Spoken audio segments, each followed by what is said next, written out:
Once upon a time, there lived a young girl called Cinderella.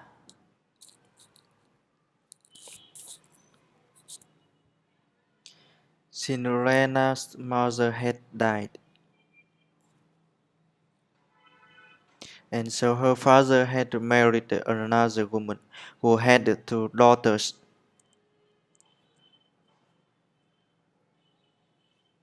One day, Cinderella's father went to work and never returned.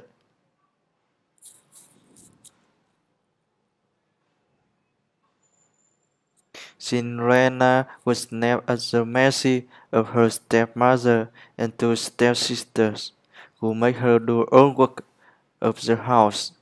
Cinderella, it's morning already. Where's our breakfast? Just a moment, stepmother.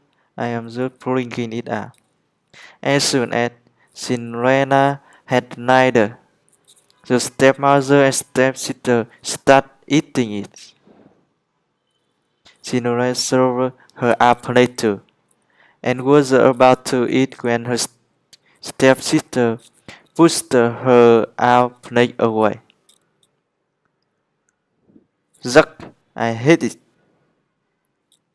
Yes, now that you mention it, Miss Rennie is horrible. Mother, do something? Cinderella, are you trying to kill us? What kind of food is this? But stepmother, I have made it the way I always make it. How dare you agree with me? Go and make me breakfast for us. Don't you dare do anything else to you. We have had our breakfast. And this is what went on in their house every day. The stepmother and stepsister chopped Cinderella without any reason.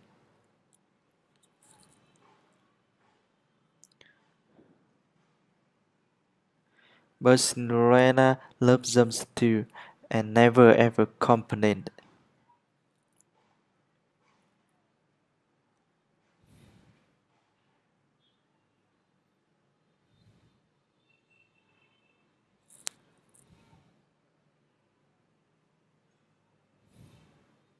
One day, an announcement was made in the village. Let everybody know there will be a royal ball at the palace tomorrow night, and the king's son, Prince Charming, will marry a maiden from amongst the rest.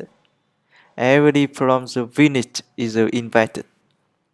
The whole village was excited. Even Cinderella's stepmother and stepsister couldn't stop talking about it in the house.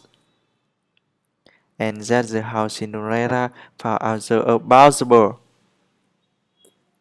The royal ball, Prince Charming, the whole village is invited. And I will finish my work quickly so we can on to do. Won't it be so wonderful?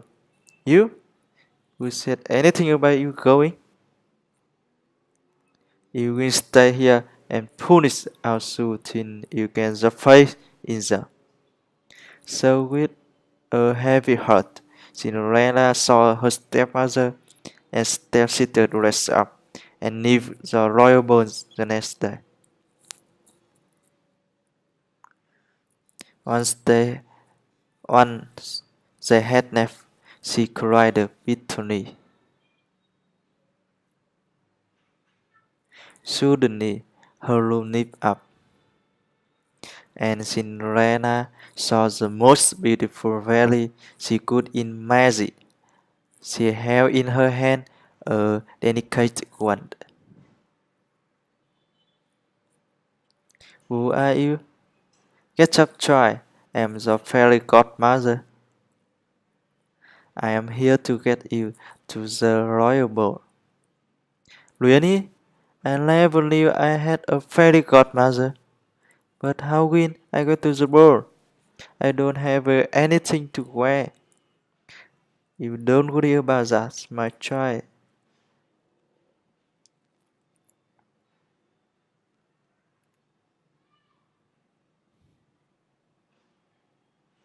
And so, is just a few minutes. Cinderella was ready for the royal boat. As she thanked her fairy godmother and got aboard the chariot, she, re- she received a word of caution from the fairy godmother. Remember to be back home at 12, otherwise the spell will wear off.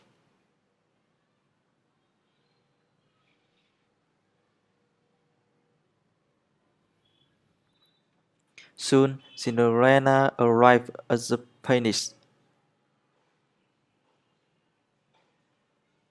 As she entered the great, every turned to look who this beautiful maiden was. Nobody could recognize her.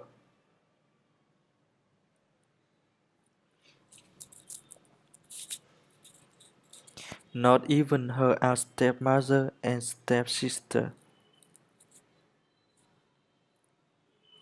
Prince Charming walked to her. May I have a seat and with you? Yes, your highness. And so Cinderella and Prince Charming danced together throughout the evening.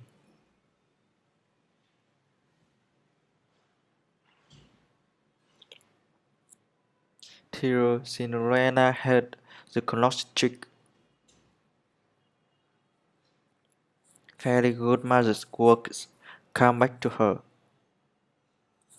She needed to get out of there before clock struck at 12.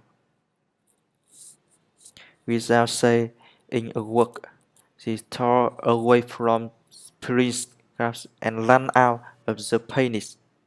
The, the prince ran after her. Wait, wait, what's wrong? Why are you running? I don't even know your name.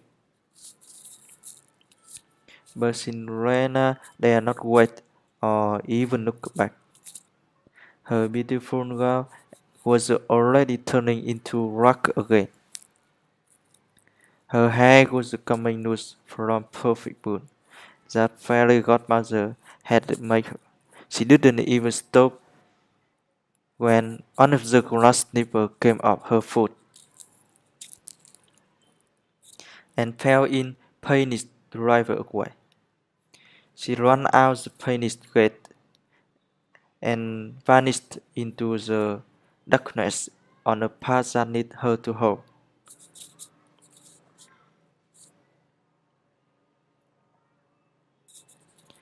On home, she went back to polish the shoe that had been given to her and decided never to speak anyone about the bird.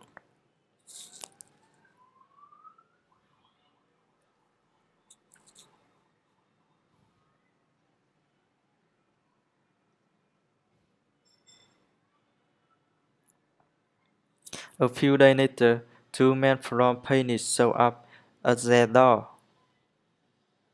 The lady that Prince Charming fell in love with left behind her glass slipper at the royal ball. The prince believed that such a beautiful slipper could fit only his beloved, and so we are asking all the girls in the village to try it. The one whom it fits will be the one the prince will marry.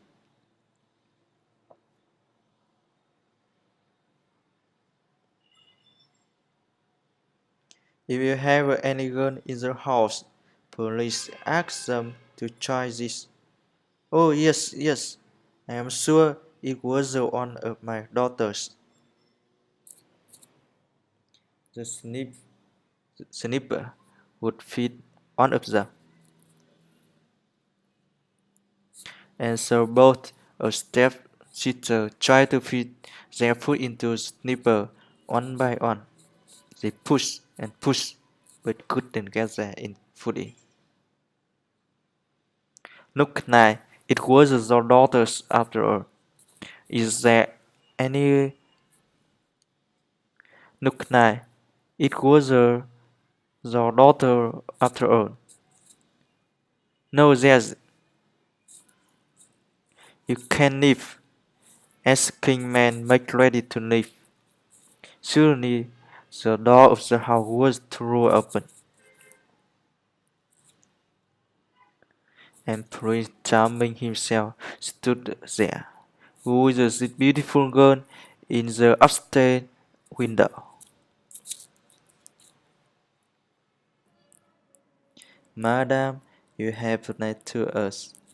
I demand that the girl be comforted and try the snipper. Yes, yes, but she's the only servant girl. Nevertheless, Cinderella, Cinderella, come down here at once. Yes, stepmother. The moment Prince Charming saw Cinderella, he knew he had found his beloved. He took a snipper from the king and snipped it on to her foot.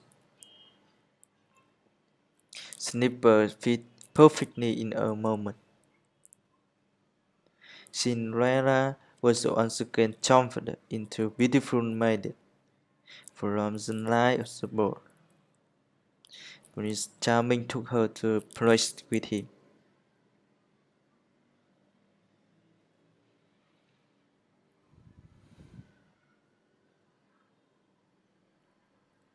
Her ordered that the stepmother and stepsister be punished for lying the king's man and cheating Cinderella so badly and rudely. But being the kind-hearted person that he was, Cinderella asked for them for to be given. The prince fell in love with her even more her generosity, and they lived happily ever after.